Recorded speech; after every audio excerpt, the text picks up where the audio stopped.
Puis alors j'ai commencé à lire, et puis alors, moi je parle pour les sons parce que je ne comprenais pas l'arabe à l'époque, mais il y a des sons merveilleux, mais c'est vraiment de la belle prose. Moi j'ai une oreille musicale, j'aime beaucoup les beaux sons, mais quand on entend le Coran, c'est magnifique. Enfin, je ne sais pas comment un homme a pu faire des beaux textes pareils. En plus, tous ces textes ont des significations profondes. Il n'y a pas une erreur, il y a des gens, des médecins, des scientifiques qui ont fait des erreurs, des recherches sur ces livres saints. Ils trouvent des erreurs dans la Torah, ils trouvent des erreurs dans la Bible, et ils n'en trouvent pas dans le Coran, rien. Il n'y a rien qui est mauvais, même il y a des images qui sont reprises, qui correspondent pratiquement à la meilleure définition qu'un médecin pourrait faire à un ignorant. Donc c'est des choses merveilleuses qu'il y a dans le Coran.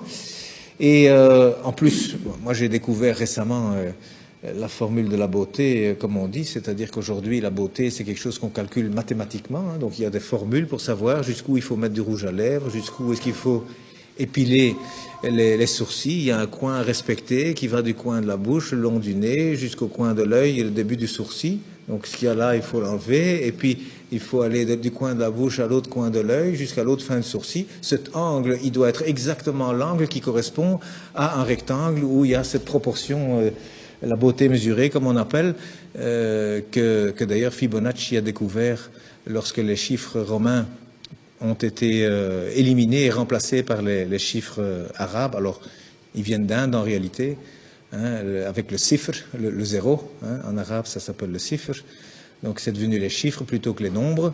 Et puis Fibonacci l'a découvert avec ces chiffres, c'est formidable, on peut faire des calculs infiniment grands et puis avec la virgule infiniment petit. Et il a découvert comme ça que la pyramide de Khéops, le Parthénon, enfin tous ces beaux bâtiments, même en Italie, il a découvert qu'il y a toujours la bonne proportion. Même les peintures, il a découvert que toujours c'est au même endroit que doivent se trouver le centre du tableau. C'est pas au centre, hein, non, c'est quelque part 1 sur 1,618. Donc il y a des proportions. Eh bien aujourd'hui on retrouve, la Mecque se retrouve sur la terre aujourd'hui.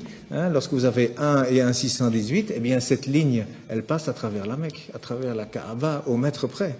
Et la distance entre la Kaaba et le pôle Nord fait 1, et entre la Kaaba et le pôle Sud fait 1,618. Ça veut dire qu'Abraham, il a abandonné sa femme, enfin sa servante Hajar, avec son fils Ismaël. Elle a dit, pourquoi ici? Dieu m'a dit ici. Donc il semble qu'aujourd'hui, c'est par rapport en tout cas, et c'est même lié au village de Greenwich, qui a servi à dessiner la carte de cette terre, hein, parce que le milieu c'est Greenwich. Eh bien, c'est considéré là comme le centre de beauté que tous les peintres utilisent aussi. D'ailleurs, depuis Leonardo da Vinci, il a dessiné des tas de choses. Vous savez, le corps, 1,618, le nombril, il est à 1 mètre du sol, la taille idéale, c'est 1,618 m. Donc, il y a plein de choses. Les dents même, la dent du milieu, elle fait 1,618, à côté, elle fait 1. La bouche, elle fait 1,618, le nez, il doit faire 1. Et il y a des chirurgiens esthétiques aujourd'hui qui utilisent ces mathématiques pour corriger les visages. Eh bien, il y a un verset qui contient la Mecque dans le Coran. Hein, eh bien, le verset, il fait 47 lettres, divisé par 1,618, ça fait 29. Pile poil le début du mot Mecca. Enfin, c'est un bas de Becca, mais c'est pile poil à cet endroit-là. Donc, je veux dire, quand on découvre des choses comme ça, et il y en a encore hein, dans le Coran, il y a des vérités comme ça mathématiques, on dit, c'est quoi ça? C'est pas un homme, il n'avait pas d'ordinateur, hein, le prophète, il n'en avait pas, c'est sûr, c'est certain, ça c'est vraiment une vérité, on n'a jamais rien retrouvé d'informatique à l'époque, c'est sûr. Et ça a déjà été testé, à mon avis, 1 million de fois. Ça fait partie de la science exacte. Mais cet homme, d'où est-ce qu'il a cherché ce texte? Il y a plein de choses comme ça. Alors le premier message, d'ailleurs, il faisait 19 mots. Le premier message faisait 19 mots, Bismillahirrahmanirrahim, fait 19 lettres. Il y a 6 fois 19 sourates, il y a 142 fois 19 le mot Dieu dans le Coran, il y a 3 fois 19 fois le miséricordieux dans le Coran. Ce chiffre 19 dans le Coran, c'est aussi quelque chose d'incroyable. Mais donc le premier message, c'était, voilà, informez-vous.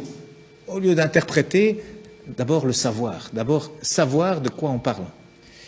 Et le dernier message du prophète, dont on dit qu'il est mauvais pour les femmes, eh bien, il a dit, soignez vos femmes, et pour la prière, ne l'abandonnez pas. Alors, moi je dis, une religion où le premier message et le dernier message sont ainsi, je ne vois pas très bien ce qu'on doit craindre. Donc,